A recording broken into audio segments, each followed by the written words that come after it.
Well, hey, good morning, everybody. My name is Jared. I host a daily live podcast where we discuss news and politics. And yes, the Miami Hurricanes play today against SMU at noon. That's going to be a good game, I think. SMU is 5-3. But yeah, I go live every morning at 8 a.m. till about 9:30 a.m. Eastern on YouTube and Twitch. I'm making this video today because I got to the next argument.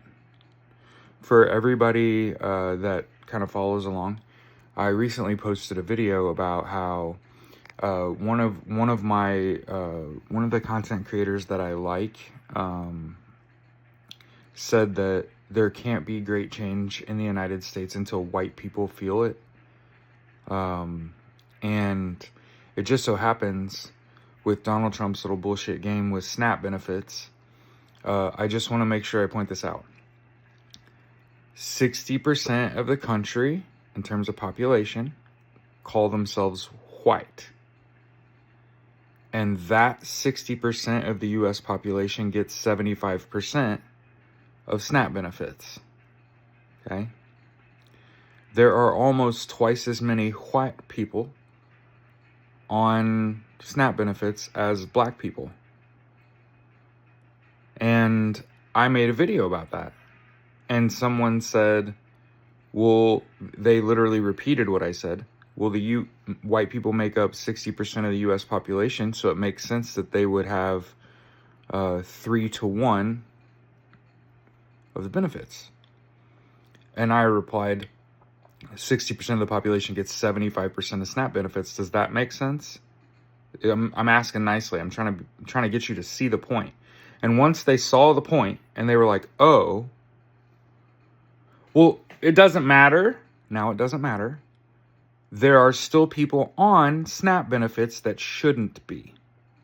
And as someone who worked in healthcare with people that are on Medicare, Medicaid, and SNAP for 4 years during COVID,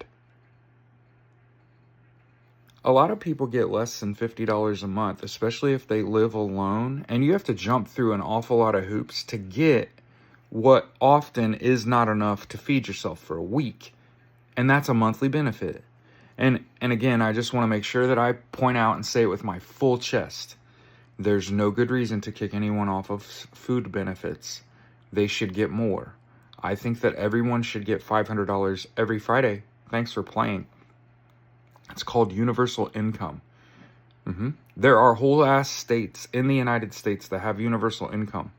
There are whole ass states in the United States that are going to make sure their people get their food stamps. And I noted those are Democratic run states. Also, a judge is who's going to make Donald Trump pay out these SNAP benefits. And that is called the rule of law holding up. And again, I'm not a Democrat because I don't believe that democracy can hold this Supreme Court, President, House, and Senate back from fucking us all up. Because the Democrats have showed up to negotiate that bill and reinstate ACA subsidies and to fucking not kick so many people off Medicaid and not disrupt Medicare and Social Security disability. Again, think about this. This is just unimaginable cruelty out of the GOP, out of the Republican Party. And the worst part about it is it disproportionately impacts the people who disproportionately voted for it. Remember when we called it the leopard eating face party, and we're never surprised when it eats leopard face. But it's doubly wild that not only would they do it, but they do it over and over again, and people don't learn their lesson, and you see more people just giving in to this regime, and it's like, that's stupid because you know he'll fuck you over the first chance he gets. I mean, people got to understand, this man demolished the east wing of the White House without the actual plans for the ballroom. And then he fired the people that were managing the construction of the ballroom. Jesus. And there are people cheerleading this. I guess as long as it doesn't hit your yard. Have a good day.